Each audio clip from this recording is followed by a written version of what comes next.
Sounds good. Warning, incoming game over. Warning, incoming game over. Well, Maple Leafs fans, last night you had a wonderful game over with two very healthy people and a 6-2 win. And tonight you get somebody that might have pneumonia and a 6-2 loss. So welcome back to Game Over Toronto. My name is Lauren Williamson. With me, joining me tonight is Dom to mourn that awful showing for the Leafs out tonight. Oh my goodness. Could we have had a bigger backwards bounce back from yesterday's game, Dom? Boy, it sure stinks when your team gets goalied. No, that was terrible. That was horrendous. It was so bad. That game stunk. That game stunk worse than feet wrapped in leathery burnt bacon. Like, that was bad. There's like 1.5 bright spots that I can find if I really reach. But otherwise, I don't know if that's a burn the tape game or a sit the team down, make them watch the entire thing with commercials and the intermission and say, don't do that again. I think that's Berube's move for tomorrow at practice, because that was rough. With the TSN cameras too, the ones that look like they were filming with potatoes. Yes. Yeah, it could not have been a more backwards bounce back from how well the Leafs played last night. From the puck drop, oh my gosh, did they look like they had zero sleep and no energy the entire game. Basically every player was flat-footed. There were multiple goals that happened because players were not skating and simply puck watching. On the front end, on the back end, there were some really not great goals that Hildeby let in, and we're going to talk all about that. And we're going to talk about all of that here on Game Over Toronto. So let's get right into it. Tell me about that one bright spot, other than the fact that literally every other team played tonight. So at least that might be the worst loss of the night. I'm not going to lie. I haven't looked at the scores so far. Yeah. But for one, I'm just glad that one is over. Yeah, I mean, every other team's playing, so at the very least, everybody isn't all focused on this. The one and only bright spot I can find of this is Matthew Nyes. He seemed to be the only guy that showed up for this game and was rewarded with an unassisted goal, which felt sort of on brand for this game. He was the only guy generating anything really when it came to offense. Yes, there were a few chances here and there for Matthews and Marner and even Tavares, but Nyes was the only one that felt like he remembered how they played it played yesterday, not even 24 hours ago. He's the only one that remembered that and went, right, we're supposed to do that again tonight. That's what we do. Everybody else seemed like, I don't know, they slept in or couldn't sleep or what it was, but like they couldn't get to any pucks first, it felt like. And again, like Nyes being the only one, he went and stole a puck behind the net, came out into the slot, spun around, fired it in. There's your bright spot. There's the one like good takeaway from this game is Matthew Nyes seems to still be trying, but everything else just brutal. There's bad games and then there's whatever that was. Yeah, it seemed like every single mistake was just compounding one on top of each other. And Columbus, while they have had more losses than anybody else in terms of staff over the last, not only month after the season has started, but obviously going back to the summer, losing Johnny Gaudreau. This Columbus team is missing many core players for many reasons, and they did not look like they missed a single step tonight. I know that they were rested. I know that we were not, but guess what? That's only the second of 16 back-to-back so far this season, kids. And if they're all going to be like that, it's going to be a long season. The first back-to-back that we have of the season, Habs and then New Jersey. Again, a game where the first game doesn't go well. The second game goes well. This back-to-back, the first game could not be better, right? Like last night was chicken soup for the Toronto Maple Leafs fans' soul, and tonight was us throwing it all back up. It was better going down the first time, and tonight there was. I want to add on top of the only other bright spot that happened tonight is Nick Robertson finally got his first of the regular season. Finally, yes. I mean, it's a little late at that point, but Yeah, hopefully the first of many goals for Nick Yeah. Robertson. But yeah, man, like going all the way through the game, like I lost count of how many penalties the Leafs took. I think we got up to 6 by the time the game was over. There were a number of 4-on-4 opportunities. There was a number of PKs that did well, but then the power play just couldn't get anything going. And by the end of the game, the Berube blender was in full effect. So let's first talk about in our first section of the game here, and the first section of Game Over, in case you're just joining. My name is Lauren. Over here on the right-hand side of the screen is the wonderful Dom. Okay, Dom, so let's talk about the main person whose job it is to keep the puck out of the net. Let's talk about Tarasov versus Hildeby. Tell me about Tarasov, and then tell me about the other side of the pendulum tonight. I mean, it didn't seem like Tarasov was ever really challenged. It didn't seem like the Leafs put up many quality opportunities against him.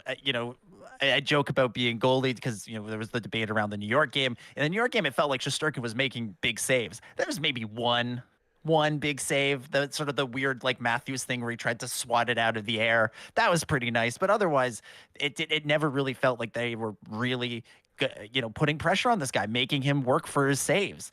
And at the other end of the ice, Hildeby, man, everybody was rooting for this guy after the New Jersey game. I think there's a lot of hope, and there should still be, I think, a lot of reasons for hope with this player.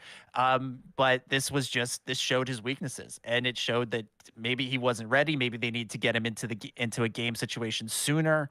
But he just from the moment from the get go, like it was bad. Shots were going in that you thought that he should be saving. Yes, the defense was poor all around him all night. They definitely could have helped him out, but maybe that gets you back 2 or 3 goals. But this game still would have been 4-2, 3-2, even if the defense had played a little bit better. Because there were some of those ones that just you need a save. You got to stop the puck in those situations, and he was missing the easy ones, missing the obvious ones.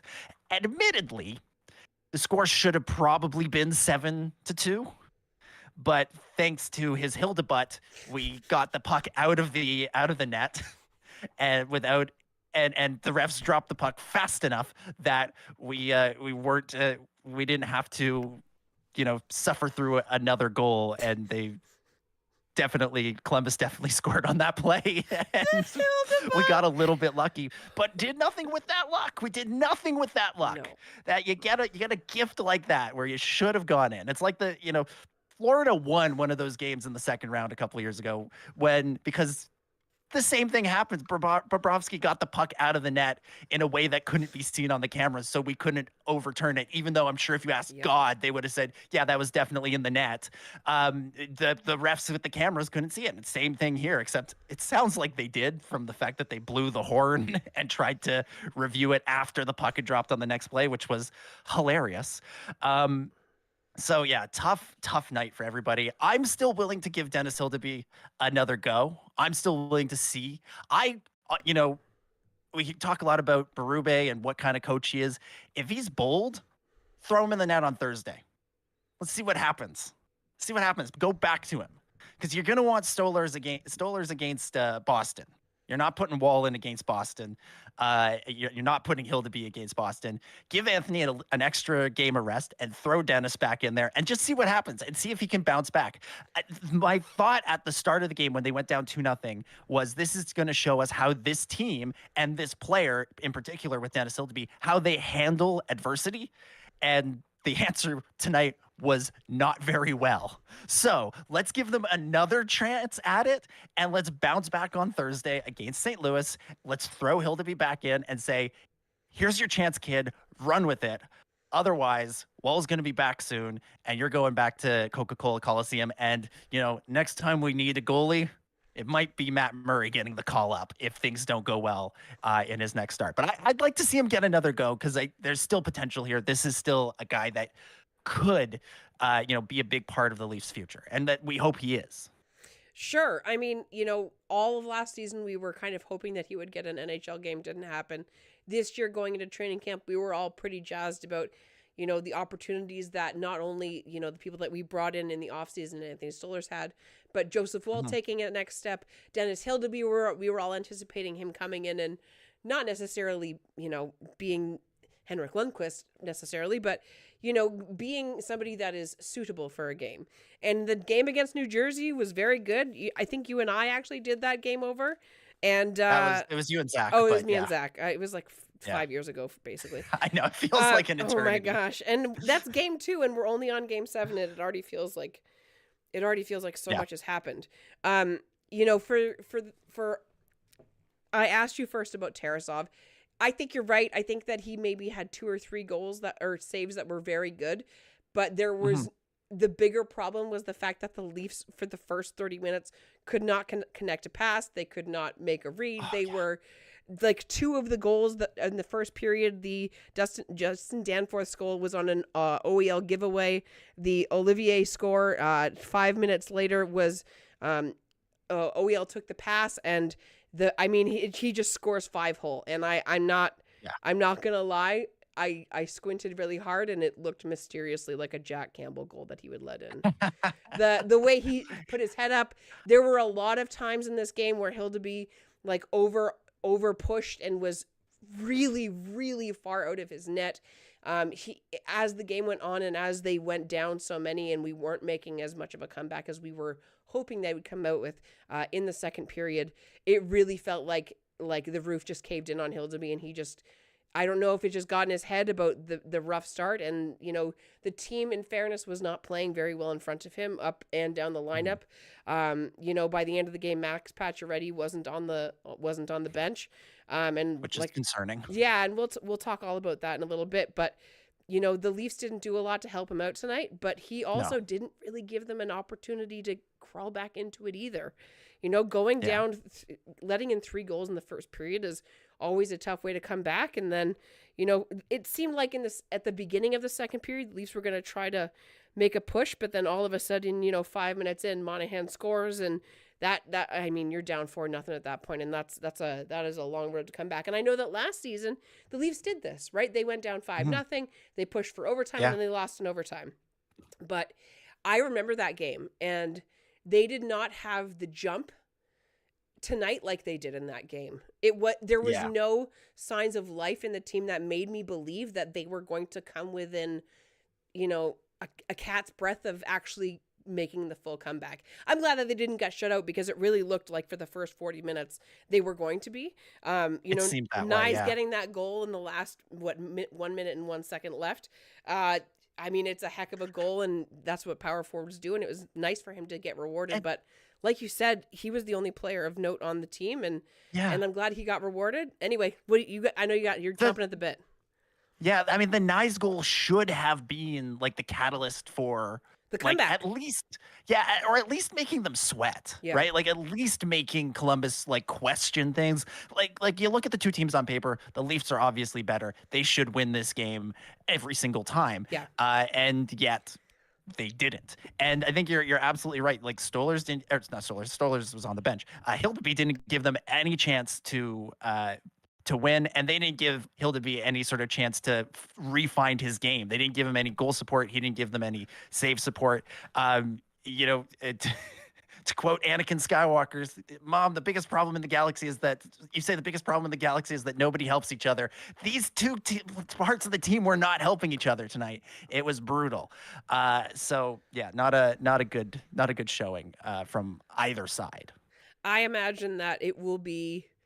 I would be surprised. I imagine they will get the day off tomorrow, but I imagine that whatever team meetings they do have are going to be lengthy and include a stupendous amount of video footage. And we're too far into the schedule at this point for them to take a practice and just bag skate them. But do you know what it kind of looked like tonight? So last night, okay, the game that they played against Tampa, we were all tweeting throughout the game, right? It was an unreal effort, and it's the kind of effort that we had come to wish for from the Leafs. And full 60 minutes, they didn't take their foot off the gas.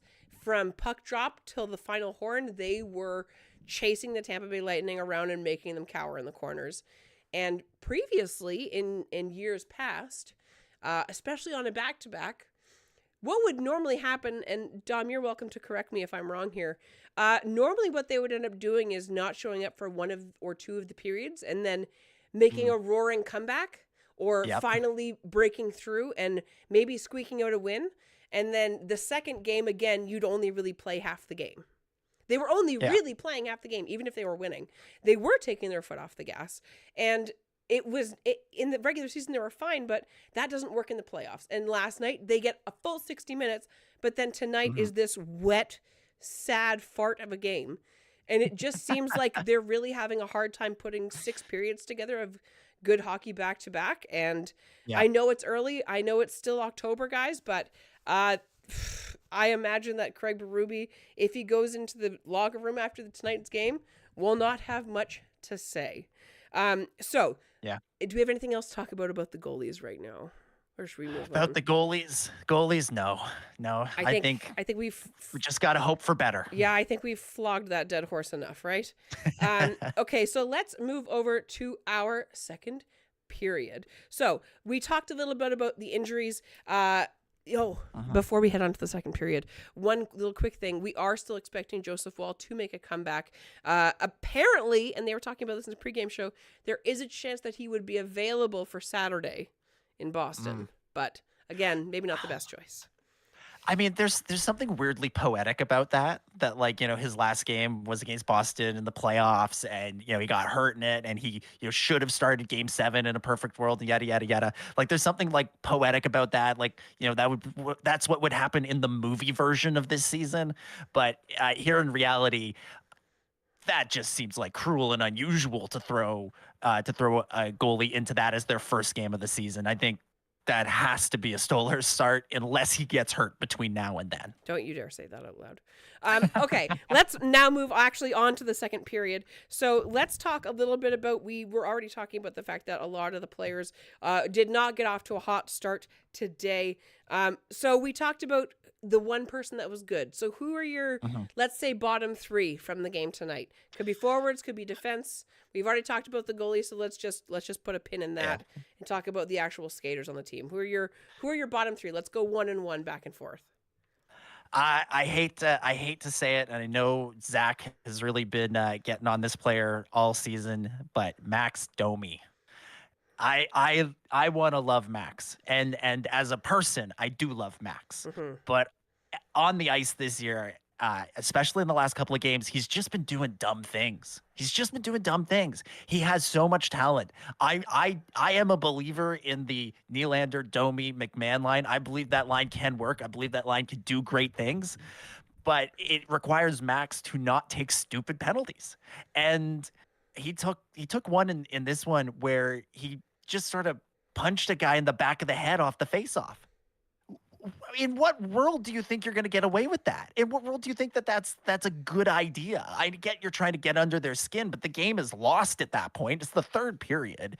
All you're doing is putting your team in a worse position and creating a situation where the team might even like the score could be even worse. It could be 7-2, 8-2. Like it just at that point, you just got to get through the game. Stick up for your guys. Yes, stick up for your teammates. Absolutely. Be gritty, make Columbus battle for those last few minutes, but don't do stupid things. And that was just stupid. He was also caught kind of in no man's land on one of the goals. He's never been strong defensively. But he really got exposed in this one. So unfortunately, I got to put Max Domi as a guy that I need more from and really did not get anything positive from in this one.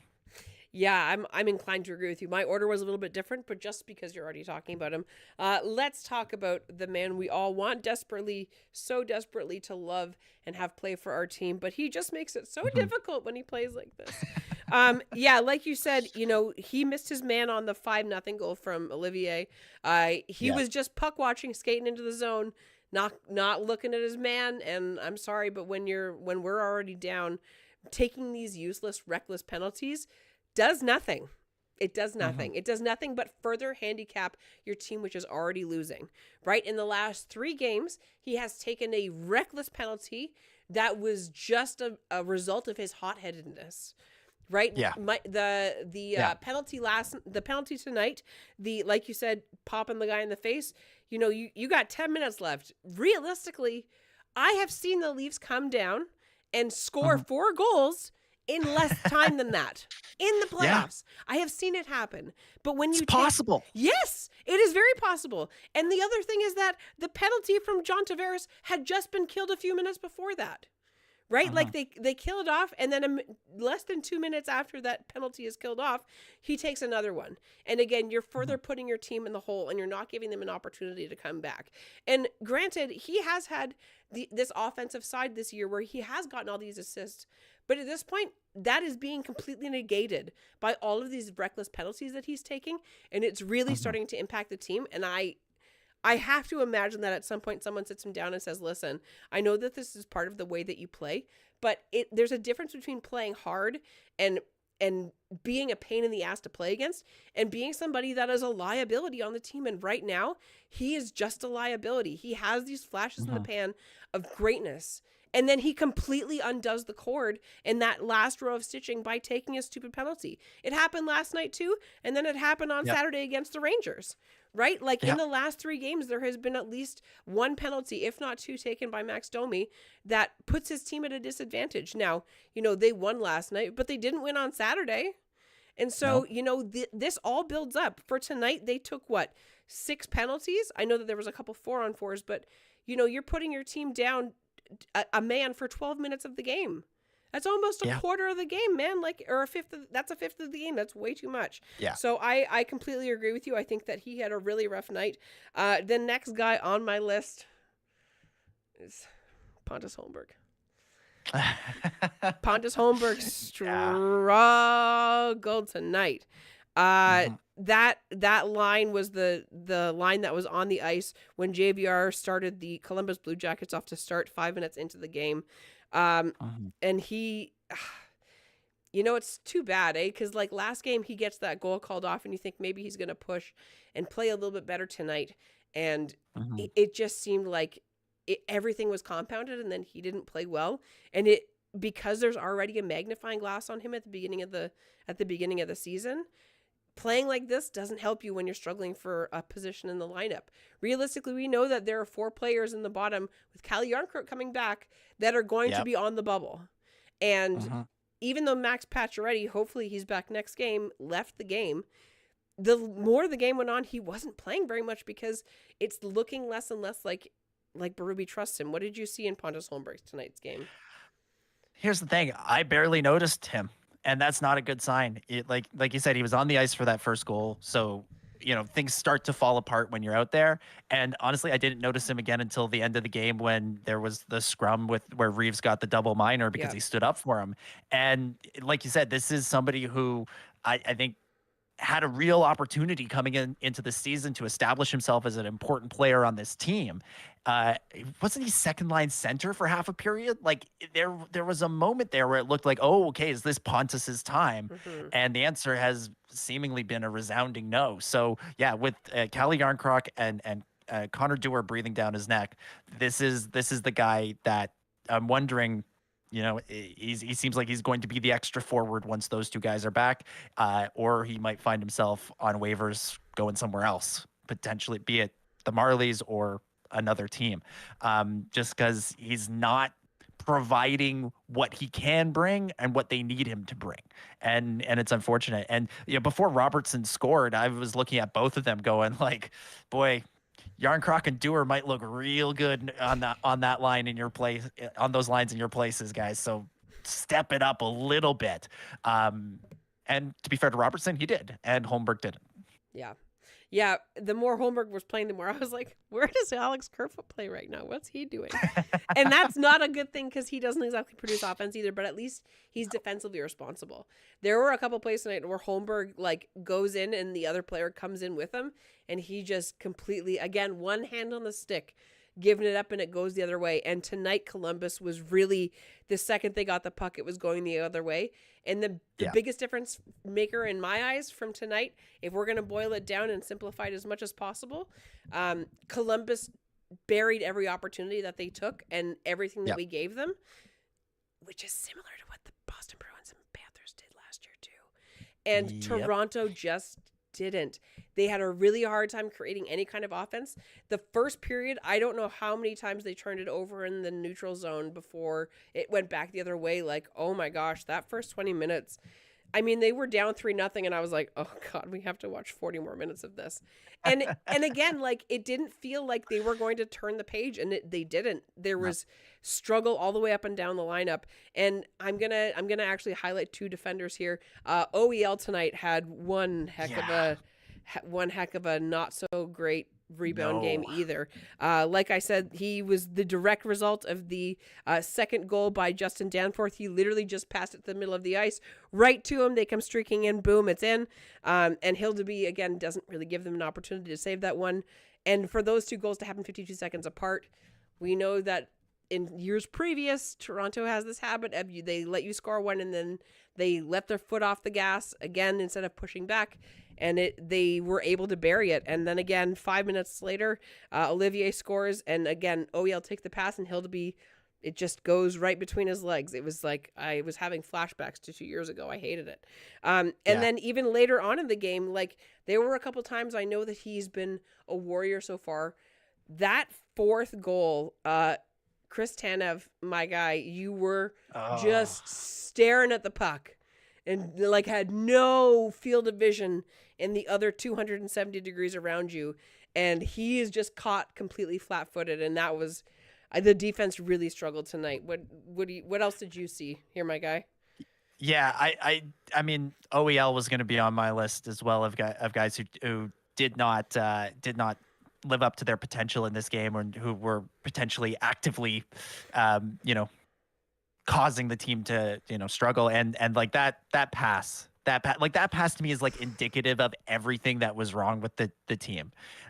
Because it's the sort of thing where, like, what he's going for, what he's thinking in his mind, but he does it poorly. He gives it right to Columbus. And it just sort of felt like that kept happening all game, where there were moments where you're like, I know what you're going for here. If this was yesterday's game and you guys were thinking and playing properly, then it probably would have worked. There was a play late in the game. This has nothing to do with OEL, but this was a play late in the game where, or late in the second, I think, where Pacioretty and Marner somehow wound up on like a 2-on-1. And the pass that Pacioretty tried to make to Marner, like it was a half second too late, and so Columbus was able to break it up. So there was like an opportunity there to like maybe make something happen, and instead it's a broken play going back the other way. And I feel like that just kept happening, where there were moments where they were just a split second behind, whether they were just because they weren't engaged, or they were tired, or something was off. And that OEL pass was the same thing, where maybe you want to make that pass quicker, or maybe you want to hold on to it for a split second longer and realize, okay, Columbus player is coming that way. Let's not throw it there. Let's look for somewhere else to put it, and instead put it right on the stick. Puck comes back the other way, you're down 2-0, and we're left wondering. The game stops being like, oh, let's have a good competitive game, and it becomes, is this a blowout, or is this like a great moment of overcoming adversity? And unfortunately, blowout. Yeah, and it really seems like that line is becoming more and more defined as the season goes on. Again, I know it's only game 7, but they've had a couple of really good games. And then the games that they have not played well, they have not played well at all. There was no cohesion. There was no... It wasn't even like everybody was a half a step off. It was like everyone was 3 steps behind each other, And even there were a couple of really good opportunities. Like William Nylander had a wicked opportunity on the 4-on-4. He whiffed on the puck right on the rebound. The 4-on-4 in the second period. There was a really good opportunity 2 minutes and 30 seconds in. That top line actually had a really good opportunity, like you said, with Matthews going to the net, batting it out of the air. Normally he gets one of those in, but Tarasov was very good and caught that in his glove side. And it just, I mean, listen, this is, in fairness, and let's play devil's advocate here for just a half a second. This is the second time, okay, this is game 7. This is the second time that they have played 3 games in 4 nights. Right? Now, is that an excuse? Well, maybe a little bit, but it's also not entirely wrong either, right? I mean, they are tied for the most back-to-backs coming up this season. There's going to be 16 total. This was the second one. And so far, the first couple that we've seen a stinker and then a really good, well-executed game. And I hope that they are able to balance out those scales a little more because, oh my gosh, it has been a struggle to watch the back-to-backs, and it seems like a dice roll. They're either going to play really good or they're going to play really, really bad. And there hasn't been any games so far that we're like, oh, but they were right there. Not really. Right? No. Like the New York one, you could argue, okay, well, they were close, but then they still lost. What was it? 4-2? 4-1. 4-1. Right? And it was like, yeah. oh, well, it was a 2-1 loss, but they went up 4. It's like, right, but that doesn't matter on the score sheet. You still lose those 2 points. And the fact you pull the goalie, you expect to score. Right. You don't want it going the other way. Absolutely. Like it's, I think I was hammering it was really a 2-1 game, but you still gave up those chances. When you were pushing, you weren't able to push hard enough. And in fact, you pushed and you fell on your face and it went the other way and it wound up embarrassing you even more. So, yeah. And this was, it's funny, like on the games where I don't stream, this was one of those games where I would have turned it off after the first period. Yeah. If I'm being totally honest, like if I didn't have to stream tonight, I would 100% have turned that off because it was just so evident, man. It was just so clear from the first 5 minutes that they just didn't have it tonight and they were going to get their show run. And I'm so pissed off that I was right. Yeah, I had a thought when it became fairly clear early on in the third that it wasn't going to be a repeat of last year's of what if we just started the stream with 12 minutes left and just, then we're done a little earlier. We can go to bed a little earlier, all of that. Like we knew how it was going to play out at that point. It was one where, it felt like the writing was on the wall early and there was never, even after Nice's goal, that should have been a catalyst. That should have been a moment to get them going. And it just wasn't. Yeah. It fell flat like everything else. Yeah, it just seemed like one bad time after another. I'm just pulling up the box score here because I really want to, I do want to move on to the third period because we're trying to keep it a little bit shorter tonight. So let's go over to the third period and talk about the special teams. Now, so far, the Leafs PK has actually not been bad. All things considered tonight, the Leafs PK was maybe one of the few highlights of the night. Right? Yeah. Like there was 1, 2, 3, 4, 5. Did they allow a shorthanded goal at any point tonight? No, yeah. No. So it which in some ways is worse, right? Like it was the penalty kill, the point in the game when you're most accepting of a goal because you don't want to give one up, but you're like, well, we're shorthanded, so okay, if you score, like that's you did have an advantage here. You had a clear advantage that was because of something we did. So you're like most accepting of a goal on a power play for the other team.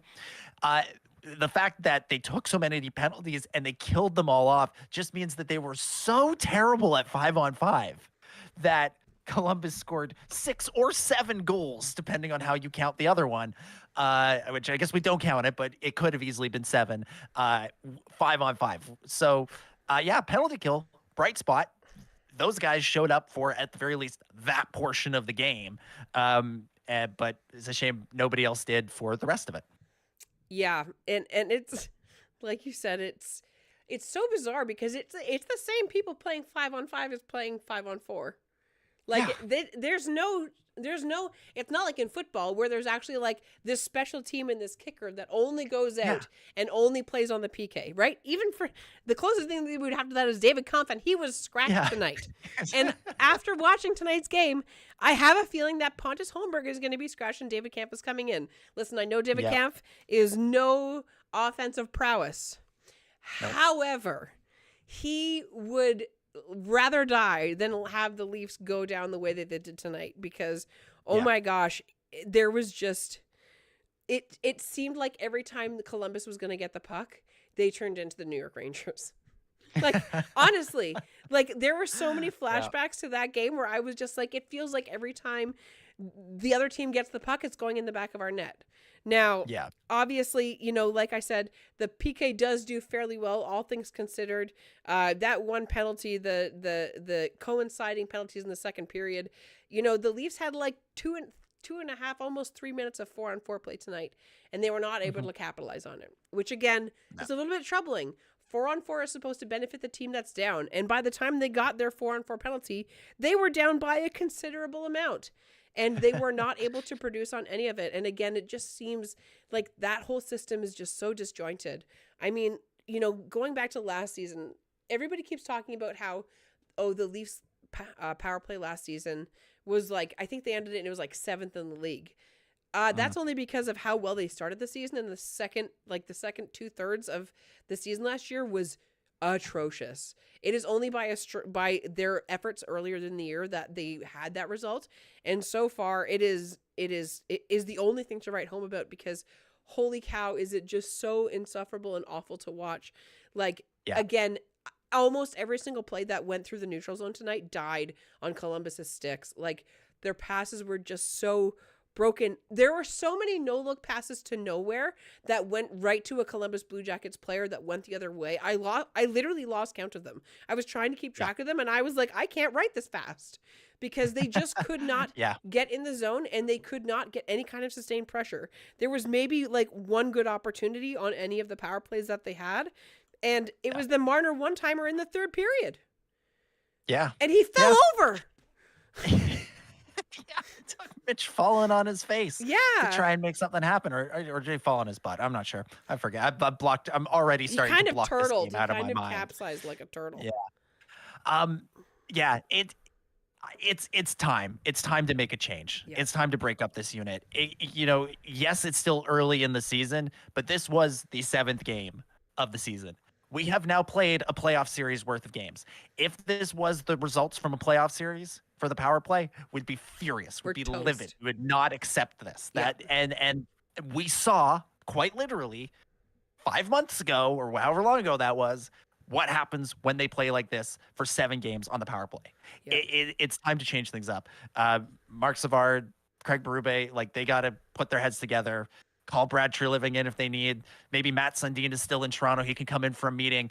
Like, get them all together and try some other stuff, because this is not working. It's time to give Matthew Nyes a bigger role. It's time to break these guys up, put 2 big guys each on a unit, and see what happens, and see what else you can make work, because what is working is not good enough, or what they are doing is not good enough. And like you said, last year and in all the years of this this core 4 era, every year they start really, really strong on the power play and then tail off towards the end. I remember having this conversation going into the Montreal series, going into the Tampa series, both of them. The Boston one last year is the same. It's the same conversation every year. And so unless they're banking on the reverse happening and just them starting like crap and then going crazy in the last 2 months, and that's a crazy thing to bank on, I think it's time to start making a change.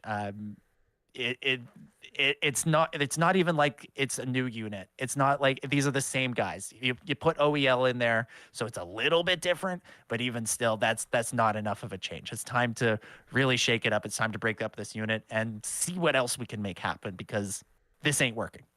Yeah, like, on paper, having the atomic line out of, a very good power play quarterback in OEL with the core 4, that is the dream, is that they go out there and they turn into, the 93 Habs, in all honesty. That is the dream, right?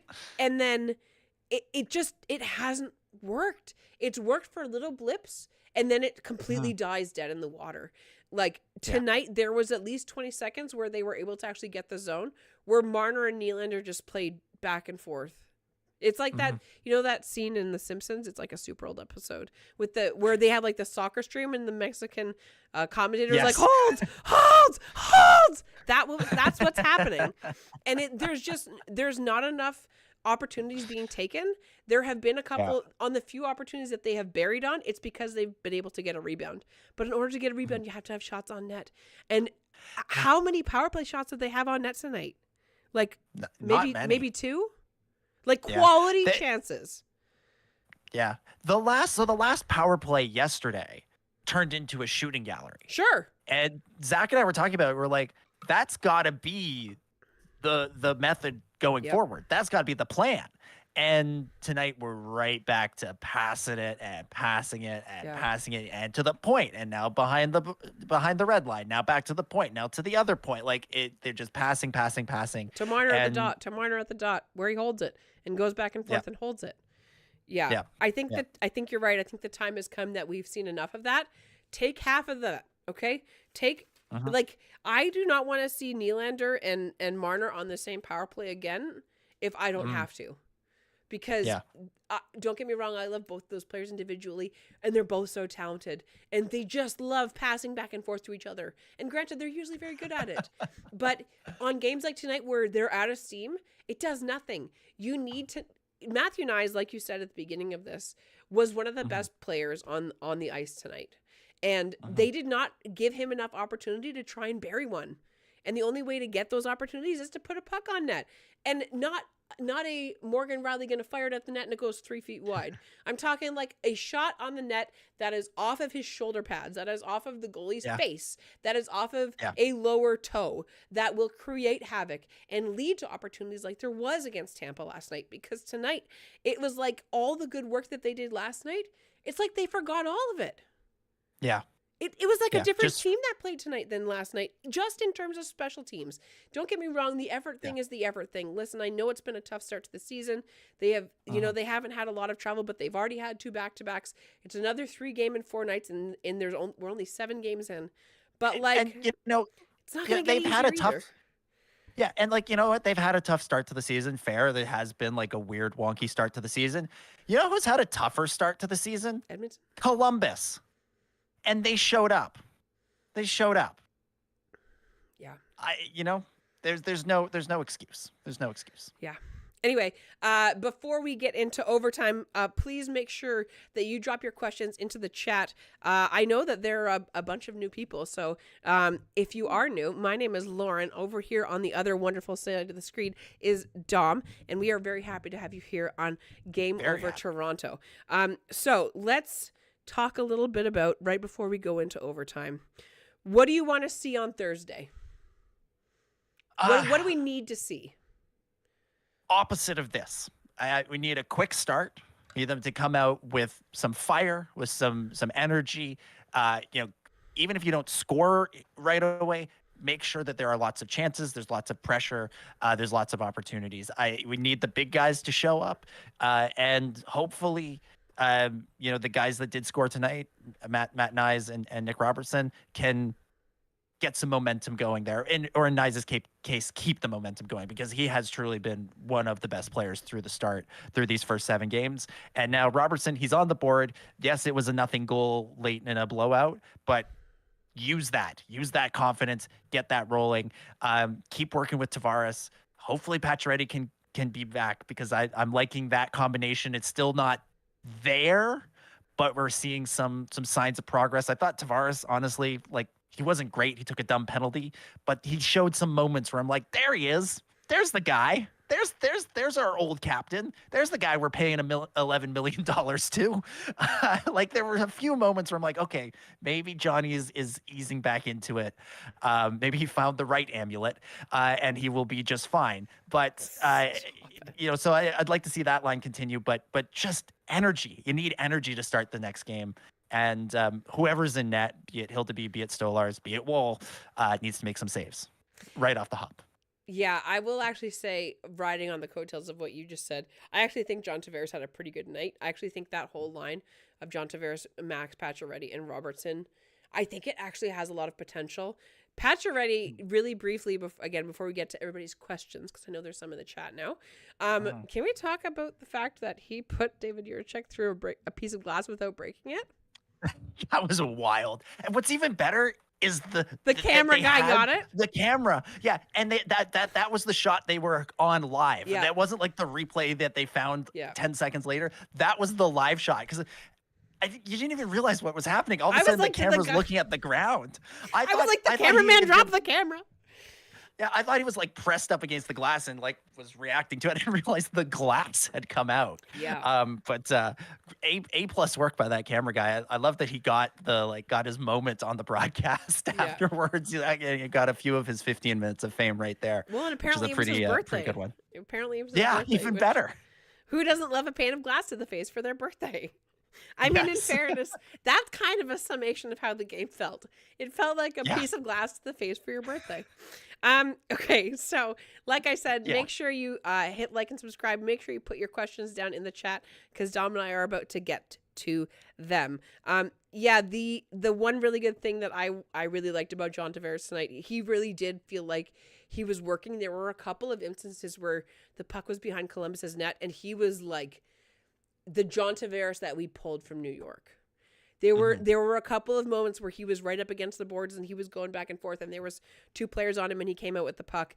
And even he's the reason that the Robertson goal happens. He goes 3-on-1 and Nick Robertson gets the rebound, backhand, boom. Even though again it was a 6:57 to go in the period, but it was nice to see that he wasn't giving up at the very end there. So let's get to the questions in the chat. Sharne, I don't know if I'm saying that right. My apologies. Sharn. Okay. Well, hello, Yeah. Sharn. I will say real quick, Sharon is the one that I stole Hildeby from. So credit to her.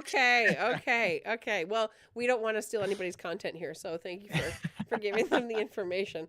Belated question: how did you find the Prime broadcast last night? I'm sure you guys answered this, but I wasn't on last night because I was very sick and I still am. But I really liked it. It actually, the beginning of the game, right before when it was like just the footage of them warming up and everything, it felt a lot like I was there, and it was kind of a nice way to end my sickly Monday. Music for Al, which is actually somebody that I work with. Hi, Al. Nice to see you, buddy. I plan on being at work tomorrow, so don't be mad at me. Basically, they crapped the bed. Yes, they did. The complete pendulum swing the other way from how last night was very, very, very, very rough. It was, again, the only thing that we can hope for is that they don't do that again, and that on Thursday they decide to actually show up. Hopefully they can get some sleep and get whatever is ailing them out, because I don't know what's in the water right now, but there is some crap and I don't like it. Everyone go, Luke Venables. Luke, always, thank you for being here, buddy. Everyone goes on about how Berube yells and screams. Do you think that is all he has to get them going? What do you think he has said in the second intermission compared to the first? I think that he probably went in there and said, well, fellas, is that the best you got? Because if it is, then it's going to be a long 75 games of the season. I think that, Yeah. I don't think he had to go in there and yell, because I think they probably went into that dressing room knowing that it wasn't going to go well. What do you think he said in the first intermission there? I think you might be onto it of like, you almost don't need to say anything.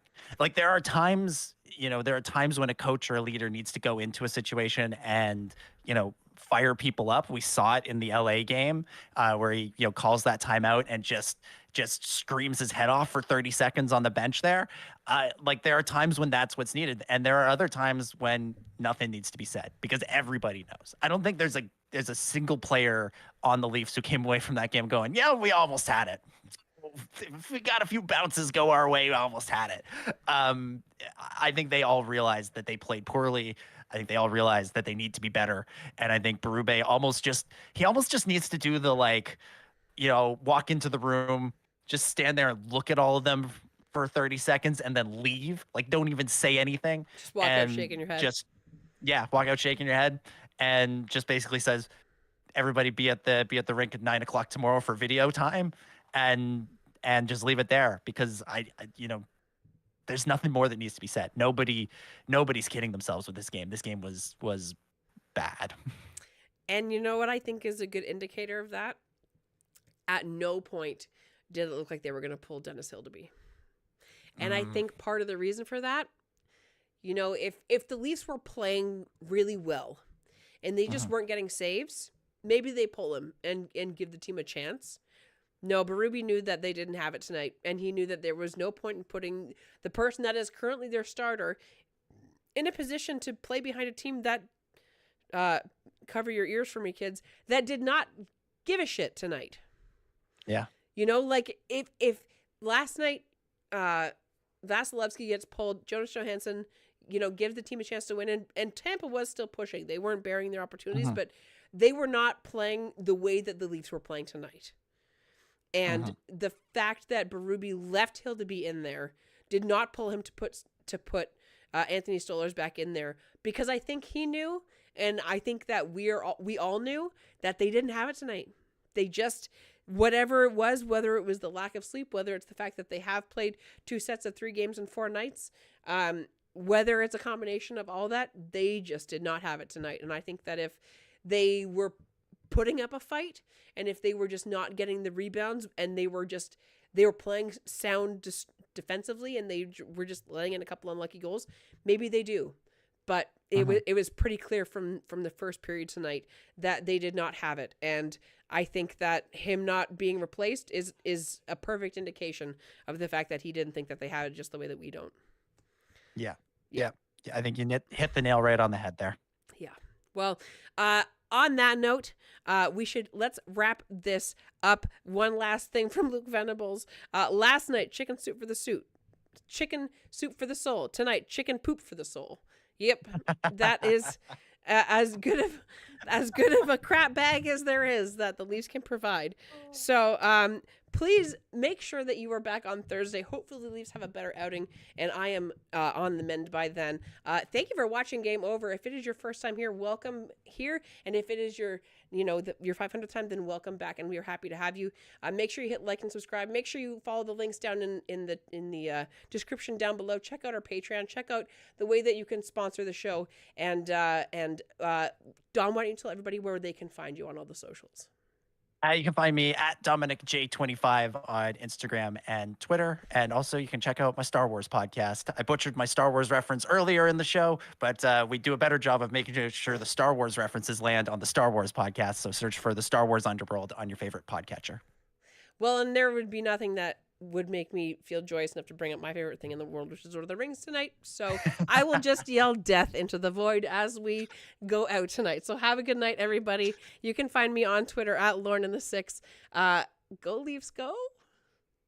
See you Thursday.